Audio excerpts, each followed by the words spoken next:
Bem, pessoal, vamos de BTC no fim de tarde desse sábado, 7 de outubro, agora na Espanha, 21 horas e 38 minutos, no Brasil, 16 e 38 da tarde. Gente, aqui no 4 horas, ancorado pela banda de VWAP semanal, segue o game, a gente rompeu de forma ascendente, só que não aconteceu muita coisa nos últimos 1, 2, 3, 4 candles de 4 horas, então tá meio que repetido. Tá repetida a análise anterior que eu fiz pela manhã e a análise que eu fiz da movimentação no meio da tarde, já que a gente está desenhando uma reguinha. Esse cenário fica muito claro nos 5 minutos aqui no intraday. Vocês vejam que a BTC está literalmente presa num range quase sem nenhuma volatilidade. Inclusive o nosso range de volatilidade hoje está fortemente engolfado pelo de ontem. Isso é um claro sinal de um silêncio que precede um grande esporro. Isso aqui fatalmente vai explodir para cima ou para baixo. Provavelmente para cima, porque uma confluência de fatores sinistros uma confluência de fatores que estão se reunindo, vai dar conta de uma pernada histórica para a BTC. Aqui no diário a panela de pressão fica claríssima. Obviamente que a gente está tentando se livrar da nuvem, que oferta uma resistência acima do normal, mas a gente desenhou um corpo real comprador para cima da nuvem hoje. As 3 linhas do canal de Keltner agora estão emborcando forte de baixo para cima contra a nuvem. Na projeção, aquele embrião de uma nebulosidade esverdeada está se formando de forma consistente. Na minha leitura, essa onda 3 que vai levar a BTC para um patamar entre 30 e 31.804 já está acontecendo. E os fatores geopolíticos e macroeconômicos globais só estão turbinando o que está rolando. Já já eu vou falar desse ataque histórico do Hamas contra Israel. Muito provavelmente as forças iranianas estão por trás do financiamento desse ataque, já que esse ataque promoveu uma salva de morteiros que conseguiu penetrar o Iron Dome, que é o sistema de defesa antiaérea de Israel, que acabou sendo penetrado, já que foi uma salva de foguetes que o Hamas enviou. Já já vou falar disso. Na seara fática, Vitalik Buterin está muito preocupado com a alta concentração de éteres apostados através de protocolos DeFi de Liquid Staking, principalmente a Lido Finance e a Rocket Pool.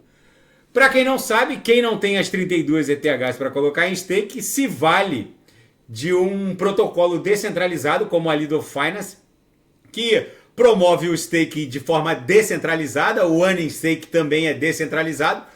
Só que o problema é que o poder de voto de uma Lido Finance ou de uma Rocket Pool, se a gente colocar ali no Defilhama, tá aumentando exponencialmente. O fato é que eles estão com muito poder sobre a rede e isso em algum momento vai causar um desequilíbrio. Vocês vejam que só a Lido Finance tem 14,55 bilhões de dólares em Ethers bloqueados. A Rocket Pool, que começou não faz muito tempo, já tem 1,77 bi bloqueados. E por aí vai a Binance Stake de ETH, que também é outra DeFi, já tem 1,25 bi. Isso está crescendo exponencialmente. Daqui a pouco, 3, 4 protocolos desses de Liquid Stake descentralizado vão ter mais da metade do poder de voto da rede e vai deixar, e isso ameaça deixar a rede descentralizada. Então ele propõe uma atualização. Vamos ver como vai se desdobrar. E a SocialFi Stars Arena acabou sendo hackeada. Mais de 3 milhões de dólares em AVAX foram drenados do smart contract. Embora a equipe não tenha fornecido detalhes, eles reconheceram o hackeamento. Embora eles não tenham fornecido detalhes sobre o que exatamente aconteceu, com certeza foi um bug, uma vulnerabilidade do smart contract. O DeFi Scanners, como a PackShield, rastreou os números. Mais de 3 milhões de dólares em tokens AVAX, que é o GAIS e o token de governança da rede, foram drenados. Segundo o DeFi Scanner Defilhama, os hackers deixaram apenas meio cento de dólar para SocialFi Stars Arena. Ou seja, algum bug, alguma vulnerabilidade deixou eles expostos. Enfim, vamos acompanhar isso aí. Eles não deram muitos detalhes, mas o programador, quem escreveu esse smart contract, deveria ter feito testes de auditagem para evitar esse tipo de coisa.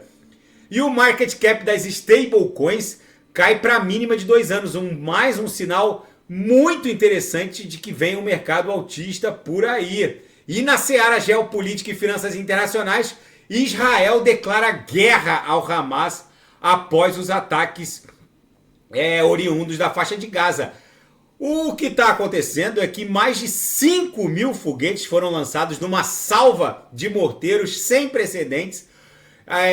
Está rolando na internet, principalmente no TikTok, no Instagram, vídeos de israelenses sendo sequestrados em direção à faixa de Gaza. Israel disse que não vai ficar sem resposta. O ministro das Forças de Defesa israelense, Jonathan Conricus, resumiu o dia de hoje como o momento Pearl Harbor de Israel. Para quem não sabe, Pearl Harbor foi o ataque que fez os Estados Unidos entrarem na Segunda Guerra Mundial. Muito provavelmente o Irã está por trás do financiamento desse ataque. Gente, se ocorrer uma deterioração no Oriente Médio a ponto de Israel, que tem o artefato nuclear, atacar o Irã, o mundo tal qual nós conhecemos hoje vai mudar rapidamente. A BTC provavelmente vai explodir para patamares nunca antes navegados. Os Estados Unidos vão ter que entrar nesse teatro de guerra bizarro que vai se desdobrar. Tá tudo acontecendo sob os nossos olhos. Tá tudo ainda sob ebulição, por assim dizer. Um eventual apoio do Irã agora está sob forte escrutínio da inteligência israelense.